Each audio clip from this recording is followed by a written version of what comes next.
அமெரிக்க அதிபர் தான் இந்த சமாதான முயற்சிகளுக்கு தலைமை தாங்குகிறார், கொண்டு வந்திருக்கிறார். இதை பாலஸ்தீன விடுதலை அமைப்பு ஏற்றுக்கொள்ளாவிட்டால் நடக்கிறது வேறன்னு இருக்கிறாரு. அவரை பொறுத்தவரையில் அவர் என்ன நினைச்சுக்கிட்டு இருக்கிறார், உலகத்தில் என்ன விட்டா யாரும் கிடையாதுன்னு நினைச்சுக்கிட்டு இருக்கிறாரு. அதனால தான் இந்த மிரட்டல் உருட்டல் எல்லாம் பண்ணி பார்க்கிறாரு. உலகத்தில் அவருடைய பேச்சை கேட்காத ஒரு சில ஆட்களுடைய பட்டியல நம்பர் 1 இடத்துல இப்ப இருக்கக்கூடியது யாருன்னு கேட்டா பாலஸ்தீன விடுதலை அமைப்பு தான். நீ நினைக்கிறத செஞ்சிக்க, நீ வேண்டியதை பண்ணிக்க, ஆனா எங்க கோரிக்கை நிறைவேறுகிற வரைக்கும் போராட்டம் தொடரும் என்பதில் தெளிவாக இருக்கிறார்கள். இன்றைக்கு ஒரு பிரபலமான பகிரங்கமாக நடத்தப்பட்ட ஒரு சம்பவமும் நடந்தேறி இருக்கு. அது என்ன சம்பவம்? 3 சம்பவம் நடந்திருக்கு. அதுல முக்கியமான சம்பவம் என்னன்னு சொன்னா,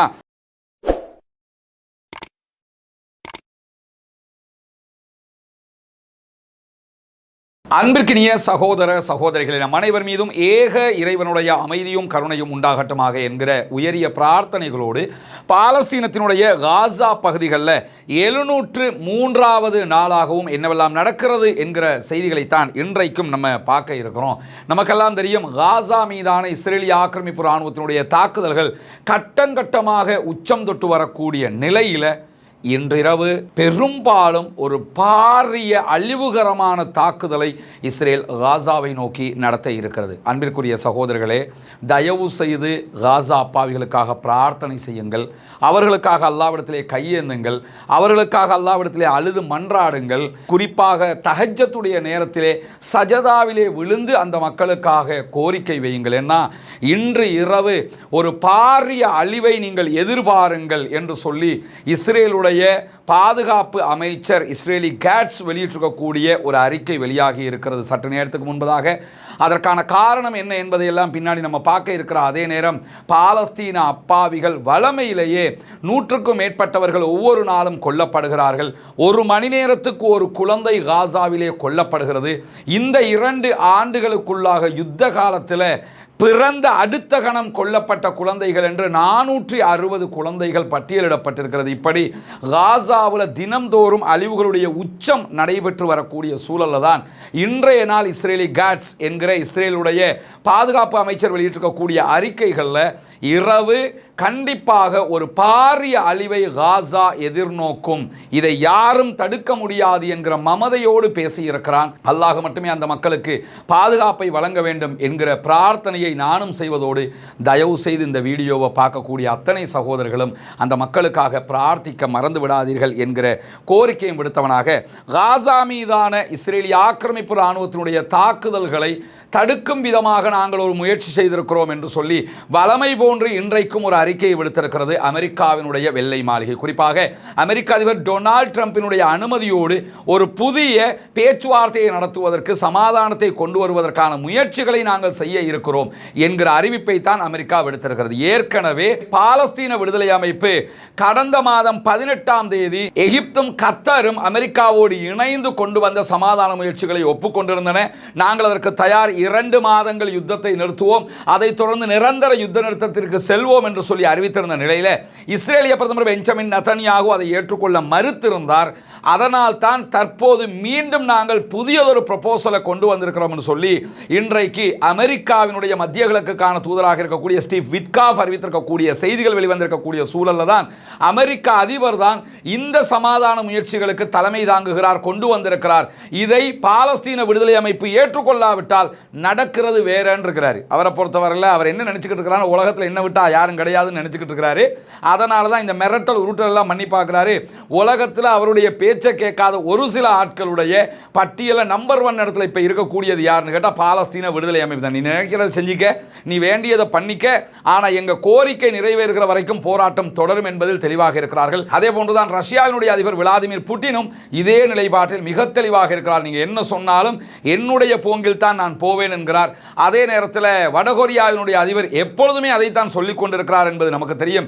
இப்படி அமெரிக்கா பல பேரை ஆட்ட நினைத்தாலும் அவர்களால் ஆட்ட முடியாத ஒரு சூழல்ல பாலஸ்தீன விடுதலை அமைப்பினர் இந்த ப்ரொபோசலை ஏத்துக்கிறேன், இல்லைன்னா நடக்கிறது வேறன்னு இருக்கிறாரு. அந்த ப்ரொபோசல்ல புதிய முன்மொழிவாக அவங்க என்ன எல்லாம் சொல்லியிருக்கிறாங்கன்னு கேட்டா, காசாவை சமாதானப்படுத்துவதற்காக, காசாவிலே யுத்த நிறுத்தத்தை கொண்டு வருவதற்கு ஈடாக அனைத்து பணைய கைதிகளையும் பாலஸ்தீன விடுதலை அமைப்பினர் விடுதலை செய்ய வேண்டும். குறிப்பாக 48 இஸ்ரேலிய பணைய கைதிகள் பாலஸ்தீன விடுதலை அமைப்பினத்தில் இருக்கிறதாக நம்பப்படுகிறது. அது பாலஸ்தீன விடுதலை அமைப்பினர் சொல்லலை, ஆனால் அப்படி நம்பிக்கிட்டு இருக்கிறாங்க. அவங்ககிட்ட எத்தனை பேர் இருக்கிறாங்க அவங்களுக்கு தான் தெரியும். இப்படியான ஒரு சூழல்ல 20 உயிருள்ள கைதிகள், 28 இறந்தவர்களுடைய உடல்கள் என்று மொத்தம் 48 இருப்பதாக சொல்லப்படுகிறது. இது அத்தனையுமே ஒரே டைம்ல விடுதலை பண்ணி கையில் கொடுத்துடணும் அப்படிங்கிறாரு டொனால்ட் ட்ரம்ப். இதற்கு ஈடாக நீண்ட கால தண்டனைகள், ஆயுள் தண்டனை, மரண தண்டனை என்ற மாதிரி நீண்ட கால தண்டனைகள் விதிக்கப்பட்டிருக்கக்கூடிய பாலஸ்தீனத்தை சார்ந்தவர்களும் அதே போன்று நூற்றுக்கணக்கான பாலஸ்தீன கைதிகளும் ஆயிரக்கணக்கான சாதாரண பாலஸ்தீன கைதிகளையும் நாங்கள் விடுவிப்பதற்கு தயாராக இருக்கிறோம் என்று சொல்லி அமெரிக்காவினுடைய அதிபர் டொனால்ட் ட்ரம்ப் கொடுத்திருக்கக்கூடிய ப்ரொபோசல்ல இந்த தகவல்கள் அடங்கி இருக்கிறது. இந்த விடுதலையெல்லாம் நடந்ததுக்கு பிறகு நம்ம என்ன செய்வோம்னா உட்கார்ந்து பேசி நிரந்தர யுத்த நிறுத்தமா இல்லையாங்கிறத பார்ப்போம் இருக்கிறாங்க. இதுதான் அவர் சொல்லியிருக்கக்கூடிய ப்ரொபோசலுடைய ஒரு சாராம்சமாக இருக்கிறது.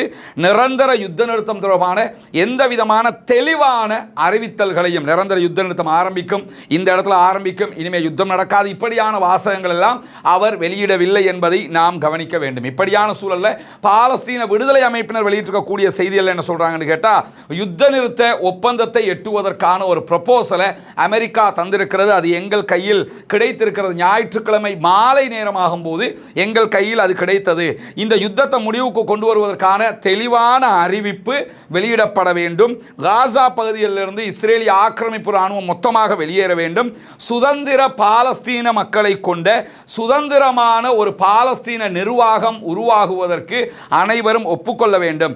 இதையெல்லாம் அவங்க ஒப்புக்கொள்ள ரெடின்னு சொன்னா உடனடியாக நாங்கள் எங்களுடைய பணிகளை மேற்கொள்வதற்கு தயாராக இருக்கிறோம், சமாதானத்திற்கு வருவதற்கு தயாராக இருக்கிறோம். இதே நேரத்தில் நாங்கள் ஒப்பந்தங்களை போட்டாலும் அடிக்கடி பெஞ்சமின் நெத்தன்யாகு ஒப்பந்தத்தை மீறுகிறார், அதே நேரத்தில் ஒப்பந்தத்திற்கு வராமலே இருக்கிறார். முதல்ல அவரை நீங்க ஒப்பந்தத்துக்கு கூட்டிக்கிட்டு வாங்க, எங்க ப்ரொபோசலுடைய நிலையை நாங்கள் சொல்லிட்டோம், ஆனால் உங்க ப்ரொபோசல் என்னங்கிறதையும் நாங்கள் கவனத்தில் கொள்ளுகிறோம் என்கிற அறிவிப்பை தான் பாலஸ்தீன விடுதலை அமைப்பினர் விடுத்துக் கொண்டிருக்கிறார்கள். நமக்கு தெரியும், இந்த யுத்தம் ஆரம்பிக்கப்பட்டதில் இருந்தே அவங்க சொல்லுகிற கோரிக்கை தான் முழுமையான காசாவில் இருந்து பாலஸ்தீனத்தினுடைய அனைத்து பகுதிகளில் இருந்தும் இஸ்ரேல் வெளியேற வேண்டும், பாலஸ்தீனத்தை தனிநாடாக அங்கீகரிக்கும் விதமாக நிரந்தர யுத்த நிறுத்தம் என்கிற வார்த்தை அதிலே கொண்டு வரப்பட வேண்டும் என்பதெல்லாம் தான் முன்வைக்கப்பட்டிருக்கக்கூடிய மிக முக்கியமான கோரிக்கைகளாக இருக்கக்கூடிய நேரத்தில் இன்றைக்கு ஒரு பிரபலமான பகிரங்கமாக நடத்தப்பட்ட ஒரு சம்பவமும் நடந்தேறி இருக்கு. அது என்ன சம்பவம்? 3 சம்பவம் நடந்திருக்கு.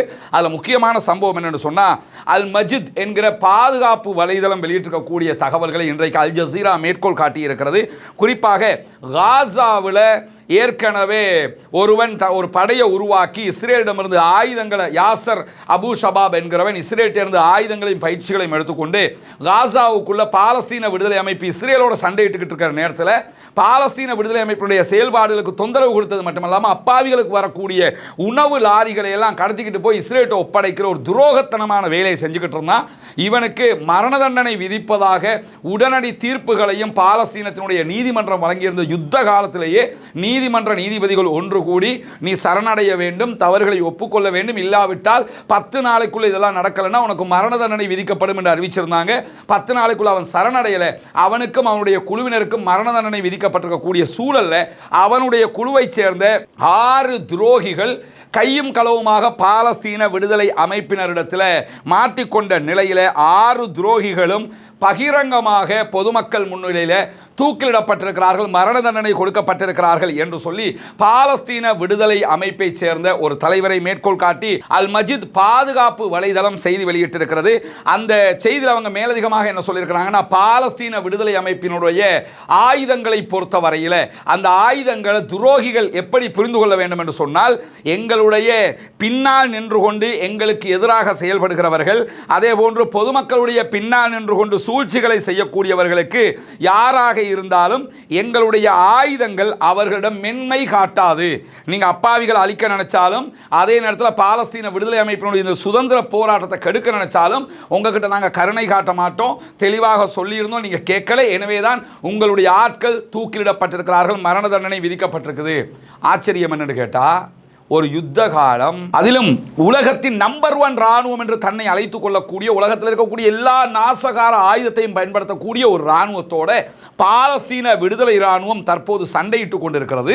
இந்த சண்டைக்கு நடுவில் தான் அப்பாவிகளுக்கு எதிராக, பாலஸ்தீன மக்களுக்கு எதிராக சூழ்ச்சி செய்து கொண்டு இஸ்ரேலிய ஆக்கிரமிப்பு ராணுவத்திற்கு துணையாக நின்று அவர்களோடு முனாஃபிக்குத்தனமாக, நிஃபாக்குத்தனமாக நடக்கக்கூடியவர்களைத்தான் தற்போது கைது செய்து தூக்கிலிட்டு இருக்கிறார்கள். எனவே துரோகிகளை கைது செய்கிற, துரோகிகளுக்கு தண்டனை வழங்குகிற படலத்தையும் பாலஸ்தீன விடுதலை ராணுவத்துடைய பாதுகாப்பு பிரிவு சிறப்பாக செய்ய ஆரம்பித்திருக்கிறது என்கிற செய்திகளும் இன்றைக்கு வெளியாகி இருக்கக்கூடிய சூழல்ல தான் இன்றைய நாளில் ஜெருசலத்தில் இஸ்ரேலுக்கு உள்ளேயே பாரிய தாக்குதல் ஒன்று நடைபெற்றிருக்கிற. இந்த தாக்குதல்களில் இதுவரைக்கும் கிட்டத்தட்ட 4 பேர் கொல்லப்பட்டிருப்பதாகவும் 15 பேர் படுகாயம் அடைந்திருப்பதாகவும் சொல்லப்படுகிறது. பாலஸ்தீன விடுதலை அமைப்பினர் இந்த தாக்குதலை நடத்தி இருக்கிறார்கள். ஏன்னா அவங்க இந்த தாக்குதலுக்கு பிறகு எல்லா பாலஸ்தீன குழுக்களும், பாலஸ்தீனத்தில் கிட்டத்தட்ட 14 பாதுகாப்பு பிரிவுகள் இருக்கிறாங்க. இவங்க 14 பேருமே பகிரங்கமாக இந்த தாக்குதலை வரவேற்று அந்த தாக்குதலை புரிந்தவர்களுக்கு பாராட்டுக்களை தெரிவித்துக் கொண்டிருக்கிறார்கள். இந்த தாக்குதல்களில் 4 பேர் இதுவரைக்கும் இஸ்ரேலுக்குள்ள கொல்லப்பட்டிருக்கிறாங்க, 15 பேர் படுகாயம் அடைந்திருக்கிறார்கள். இந்த சம்பவம் நடந்த இந்த ஸ்பாட்டுக்கு உடனடியாக இஸ்ரேலுடைய பிரதமர் பெஞ்சமின் நெத்தன்யாகு வந்திருக்கிறார். இஸ்ரேலுடைய தேசிய பாதுகாப்பு அமைச்சர் இதாமர் பென் கிவிர் வந்திருக்கிறார். இவங்க எல்லாம் உடனடியாக இந்த ஸ்பாட்டுக்கு வந்திருக்கிறார். இன்னைக்கு பெஞ்சமின் நெத்தன்யாகுவுடைய வழக்கு விசாரணைக்கு வர இருந்த நேரம் வழக்கு விசாரணைக்கு எடுத்துக்கொள்ள வேண்டாம் என்று நீதிமன்றத்தில் கோரிவிட்டு தான் இந்த இடத்துக்கு அவர் வந்திருக்கிறார். இன்றைய நாளில் இதையொட்டித்தான் பாலஸ்தீனத்திற்குள், காசாவுக்குள் இதுவரை நடத்தப்படாத அளவுக்கு உச்சகட்டமான ஒரு தாக்குதலை நாங்கள் நடத்துவோம் என்று சொல்லியிருக்கிறாங்க. அல்லாஹுதான் பாலஸ்தீன அப்பாவிகளை பாதுகாக்க வேண்டும். ஆனால் இஸ்ரேலுக்குள்ள நுழைஞ்சு இஸ்ரேலுடைய பகுதிகளுக்குள்ள, ஜெருசலம்ங்கிறது பாலஸ்தீனம் தான், ஆனால் இப்போ இஸ்ரேலுடைய கட்டுப்பாட்டில் இருக்கிறதுனால இஸ்ரேலுடைய நிலை என்னன்னு புரிஞ்சுக்கிறோம். இஸ்ரேலுடைய பகுதிகளுக்கு உள்ள புகுந்து ஜெருசலத்துக்கு உள்ளேயே நின்று இன்னைக்கு இந்த தாக்குதலை நடத்தி இருக்கிறாங்கிறது இஸ்ரேலுடைய பாதுகாப்புடைய லட்சணம் என்ன என்பதை சர்வதேசம் கேள்வி எழுப்புகிற ஒரு நிலையாக இருக்கிறது என்பதையும் நம்ம புரிந்து கொள்ளுகிற அதே நேரத்தில் இன்றைய நாளில் ஜபாலியா பகுதிகளில் காலையிலேயே 5 மணி அளவில் இஸ்ரேலிய ஆக்கிரமிப்பு ராணுவத்தினுடைய ஒரு மெர்காவா டேங்க் மேலே பாலஸ்தீன விடுதலை ராணுவம் தாக்குதல் நடத்தி இருக்கிறது. அந்த டேங்குக்குள்ளே இருந்த 6 பேர் மொத்தமாக கொல்லப்பட்டிருக்கிறார்கள் என்கிற செய்திகள் வெளியாகிருக்கு. மொத்தத்தில் இஸ்ரேலை சேர்ந்த 10 பேர் இன்றைக்கு கொல்லப்பட்டிருக்கிறார்கள் என்கிற செய்திகள் வெளியாகி இருக்கிறது. இந்த மெர்காவா டேங்குக்குள்ளே இஸ்ரேலுடைய ஒரு படை தளபதியும் இருந்ததாகவும், அவன் வெளியே ஓடி தப்பிப்பதற்கு முனைந்த நேரம், அந்த வெடிச்சு செதறுகிற நேரத்தில் தப்பிக்க முனைந்த நேரம் அவன் சுட்டுக் கொல்லப்பட்டிருக்கிறான் என்கிற செய்திகளையும் பாலஸ்தீன விடுதலை அமைப்பினர் வெளியிட்டிருக்கக்கூடிய சூழல்ல தான் இன்றைக்கும் ஹூத்திகள் இஸ்ரேல் மீது, ஆக்கிரமிப்பு ராணுவத்தின் மீது தாக்குதல்களை நடத்தி இருக்கிறார்கள். குறிப்பாக இஸ்ரேலுடைய நெகோவ் பாலைவனத்தில் இருக்கக்கூடிய டிமோனா பகுதியை நோக்கித்தான் இன்றைக்கு தாக்குதல்கள் நடத்தப்பட்டிருப்பதான செய்திகள் வெளியாக இருக்கீங்க. நீங்க பார்க்கலாம். ஹூத்திகளுடைய அட்டாக் சம்பந்தப்பட்ட அந்த வீடியோக்களை இன்றைக்கு அல் ஜசீரா ஒளிபரப்பு செய்திருக்கிறது. அவங்களுடைய ட்ரோன் போகிற காட்சி இதில் பதிவாகி இருக்கிறது. போய் ஹிட் ஆகிற, அட்டாக் பண்ணி வெடிச்சு சிதறுகிற காட்சிகள் தான் இதில் பதிவு செய்யப்பட்டிருக்கு. இந்த வீடியோவை அல் ஜசீராவினுடைய அரபு பக்கத்தில் நீங்கள் போய் பார்க்கலாம். இன்றைக்கு சிம்ம சொப்பனமான ஒரு தாக்குதலை ஹூத்திகள் இஸ்ரேல் மீது நடத்தி இருக்கிறார்கள். நெகோ பாலைவனத்தில் இருக்கக்கூடிய டிமோனா தொழில்துறை மண்டபத்தின் மீது தான் இந்த தாக்குதல்கள் நடத்தப்பட்டிருக்கிறது. இந்த தாக்குதலை தொடர்ந்து நிறைய சைரன்கள் எழுப்பப்பட்டு கொண்டிருக்கிறது. ஏன்னா தொடர்ந்தும் ஹூத்திகள் இன்றைக்கு பாரிய தாக்குதல்களை நடத்தக்கூடும் என்கிற எதிர்பார்ப்புகள் வெளியாகி இருக்கக்கூடிய நேரத்தில் இன்றைக்கு மாத்திரம் 3க்கும் மேற்பட்ட ட்ரோன்களை எங்களால் தடுக்க முடியாமல் போயிருக்கிறது என்கிற தங்களுடைய கையாலாகத்தனத்தையும் இஸ்ரேலிய ஆக்கிரமிப்பு ராணுவம் ஒப்புக்கொண்டிருக்கிறது என்கிற செய்திகளும் இன்றைக்கு வெளியாகி இருக்கிறது. எனவே இன்றைக்கு வெளியாகி இருக்கக்கூடிய முக்கியமான சில செய்திகளைத்தான் நாம் இன்றைக்கு பார்த்திருக்கிறோம். பாலஸ்தீனர்கள் மீது ஒரு ஆக்கிரமிப்பு உச்சகட்ட தாக்குதலை நடத்துவதற்கு இஸ்ரேல் தயாராகி கொண்டிருக்கக்கூடிய இந்த சூழலில் பாலஸ்தீன அப்பாவிகளுக்காக பிரார்த்தனை செய்ய மறந்து விடாதீர்கள். பாலஸ்தீன அப்பாவிகளுக்காக துஆ கேட்க மறந்து விடாதீர்கள். ரசூலுல்லாஹி ஸல்லல்லாஹு அலைஹி வஸல்லம் அவர்கள் சொன்னார்கள், துஆ முகுல் இபாதா, இபாதத்துக்களின் தலையே துஆ தான் என்றார்கள். எனவே பாலஸ்தீன மக்களுக்காக பிரார்த்தனை செய்கிற அதே நேரம் இஸ்ரேலிய ஆக்கிரமிப்பு ராணுவத்திற்கு எதிராக தொடர்ந்தும் குனூத்து நாசிலாவை ஓதி வாருங்கள் நண்பர்களே, அன்பர்களே, தாய்மார்களே என்கிற கோரிக்கைகளோடு பாலஸ்தீன மக்களுக்காக ஜனநாயக ரீதியாகவும் தொடர்ந்தும் குரல் எழுப்புவோமாக. நம்ம ஒப்படைக்கிற 4வது வீடு சகோதரி அஸ்மியாவுக்கும் அவங்களோட கணவருக்கும் நம்ம ஒப்படைக்கிறோம். அவங்களோட கணவர் இன்னைக்கு வேலைக்கு போயிருக்கிறாங்க. அஸ்மியா, வீட்டுக்குள்ளே போய் பார்த்தீங்களா? நல்லமா வீடு பிடிச்சிருக்குதா? தந்தவங்களுக்கு என்ன சொல்ல நினைக்கிறீங்க? ஊடுலாமலுக்கு இருந்தவங்களுக்கு வீடு தந்தது அவ்வளவுமே இல்லது. நான் இப்பயும் அங்கேயும் இருந்து விட்டு தான் 5 வந்தது வீடுக்காண்டியா. அங்கே இருந்து 5 வந்தது வீடு ஒன்று இல்லாமல் தான் இருக்கிறது வீட்டில் தான். நான் இப்போ இம்மாட்ட வந்து நிற்கிறேன். இந்த உடப்பை கட்டி தருவாங்கன்றான். இது இருக்கிற பிரச்சனை எனக்கு கட்டி தந்த அவ்வளவுமே தான். எனக்கு கடு சந்தோஷம் கட்டி தந்தது.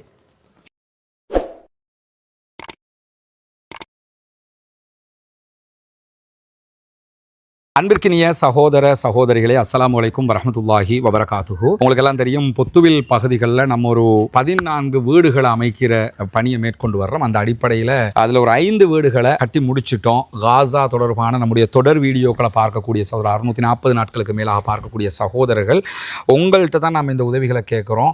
நிறைய உதவிகளை சிறுக நிறைய பேர் தந்திருக்கிறீங்க. அந்த அடிப்படையில் தான் இந்த வீடுகளை கட்டி இன்றைக்கு இது நம்ம ஒப்படைக்கிற 4வது வீடு சகோதரி அஸ்மியாவுக்கும் அவங்களோட கணவருக்கும் நம்ம ஒப்படைக்கிறோம். அவங்களோட கணவர் இன்னைக்கு வேலைக்கு போயிருக்கிறாங்க. அஸ்மியா, வீட்டுக்குள்ளே போய் பார்த்தீங்களா? நல்லமா வீடு பிடிச்சிருக்குதா? தந்தவங்களுக்கு என்ன சொல்ல நினைக்கிறீங்க? வீடு இல்லாமலுக்கு இருந்தவங்களுக்கு வீடு தந்தது அவ்வளவுமே இல்லது. நானும் இப்பயும் அங்கேயும் இருந்து இப்படி தான் அஞ்சு வந்தது வீடுக்காண்டி தான் அங்கே இருந்து அஞ்சு வந்தது. வீடு ஒன்று இல்லாமல் தான் இருக்கிறது இல்லாமல் தான் நான் இப்பயும் விமாட்டை வந்து நிற்கிறேன். இந்த வீடை இப்போ கட்டி தருவாங்கன்ட்டு அது இருக்கிறேன். பிரச்சனை எனக்கு கட்டி தந்த அவ்வளவுமே தான் எனக்கு கடு சந்தோஷம் கட்டி தந்தது. அந்த மக்களுக்கு எல்லாருக்கும் துவா செய்யுங்க, சரியா? ஹஸ்பண்டுக்கும் சொல்லுங்க, துவா செய்யுங்க. இது உங்க வீடு, இது சரியா? இதுக்குரிய டாக்குமெண்ட்ஸ் எல்லாத்தையும் ஃபௌமி உங்களுக்கு ஒப்படைப்பார், சரியா? இதில் டீட் அதை டாக்குமெண்ட்ஸ் எல்லாம் தனித்தனியாக உங்களோட கையிலே எல்லாத்தையும் ஒப்படைச்சிருவோம், எடுத்துக்கொள்ளுங்க, சரியா? நாங்கள் போயிட்டு வரோம். ஜஸாக்கல்லா. நம்ம ஏற்கனவே அங்கே 5 வீடுகள் கட்டியிருக்கிறோம் அல்லாஹ்வோட உதவியில். இப்போ இந்த பகுதியில் நம்ம 3 வீடுகள் கட்டுறதுக்குரிய லேண்டு நம்ம எடுத்திருக்கிறோம். ஒரு வீட்டுக்கு கிட்டத்தட்ட 6 பர்ச் அளவுக்கு காணி இடம் கொடுக்குறோம் நம்ம. எனவே இதற்குரிய உதவிகளும் நாங்கள் உங்கள்கிட்ட மட்டும்தான் எதிர்பார்க்க முடியும். இறைவனுடைய உதவியால் உங்களுடைய ஜக்காத்துக்கள், தான தர்மங்கள், சதக்காக்களை இதற்காக நீங்கள் தந்து உதவுகிற பட்சத்தில் ஏழை மக்களுக்காக செய்யப்படுகிற இந்த புனிதமான பணியில் நீங்களும் பங்கெடுக்க முடியும். ஆனால் தெரிகிற நம்முடைய வங்கி கணக்கிலக்கத்திற்கு நீங்கள் நேரடியாக வைப்பு செய்ய முடியும். வெளிநாடுகளிலிருந்து சில பேருக்கு அதுக்கு நேரடியாக பணம் போட முடியலை என்று சொன்னால் அதில் முன்னால் தெரிகிற என்னுடைய தொலைபேசி மற்றும் வாட்ஸ்அப் இலக்கத்திற்கு நீங்கள் தொடர்பு கொள்ளுகிற போது அதுக்கு எப்படி நீங்கள் பங்களிப்பு செய்ய முடியும் என்கிற விவரங்களை நம்ம உங்களுக்கு சொல்கிறதுக்கு தயாராக இருக்கிறோம். நம்ம ஏழைகளுக்கு உதவுகிற விவகாரத்தில் வறுமைக்கு அஞ்ச வேண்டிய அவசியம் கிடையாது, அஞ்சக்கூடாது. நம்ம கொடுத்துட்டோம்னா நமக்கு குறைஞ்சிரும், நமக்கு இல்லாமல் போயிருங்கிறதெல்லாம் கிடையாது. அல்லாஹு தஆலா அதன் மூலமாகத்தான் நிறைய உதவிகளை நமக்கு அள்ளி அள்ளி தருவதற்கு காத்து கொண்டிருக்கிறார். நமக்கு நம்ம வீடு கட்டினா எப்படி கட்டுவோமோ அப்படி தான் கட்டிக்கிட்டு இருக்கேன். நீங்கள் தருகிற பணம் பொது பணம், எனவே திருப்திகரமாக கட்டி கொடுத்துருவோம். ஏன்னா நாளைக்கு அவங்க எனக்கு அது இல்லாமல் போயிடுச்சு, இது குறையாயிடுச்சு என்று சொல்லி அதுக்கு இன்னொருவரை நாடுகிறதை விட எடுத்து அவங்களுக்கு முழுமையாக அது கிடைச்சிட போகுது. எனவே அந்த விதத்தில் தான் இதை பண்ணிக்கிட்டு இருக்கிறோம். இதற்காக வாரி வழங்குங்கள். வல்ல ரஹ்மான் நம் அனைவரையும் நல்ல செயல்பாடுகளோடு ஒன்றிணைப்பானாக.